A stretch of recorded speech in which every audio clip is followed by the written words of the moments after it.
ती तूर 30 ते 35 दिवसात झाली असेल तर हा व्हिडिओ शेवटपर्यंत बघा. तर नमस्कार शेतकरी मित्रांनो, मी मंगेश वाघमारे. आपण बघू शकता ही तूर 30 ते 35 दिवसात झाली आहे. तर ह्यामध्ये आपल्याला खत व्यवस्थापन करायचे आहे. तर त्यामध्ये सर्वप्रथम आपल्याला एकरी एक बॅग आपल्याला 10-26 घ्यायची आहे.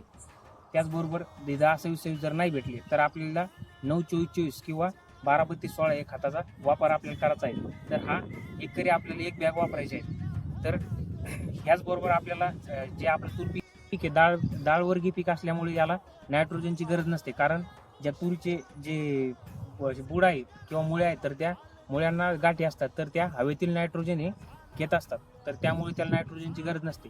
त्याचबरोबर आपल्याला त्यामध्ये मिक्स करून सल्फर टाकायचे, दाणेदार सल्फर टाकायचे आहे, जेणेकरून जे आपले झाड आहे तर त्या झाडांना योग्य न्यूट्रिशन भेटेल. त्याचबरोबर पुढे चालून झाडाचे जे दाणे असतील तर त्यांचा आकार व उत्पादनास आपल्याला भरघोस वाढ झालेली बघायला मिळेल. तर अशा प्रकारे तुम्ही खत व्यवस्थापन करू शकता. धन्यवाद.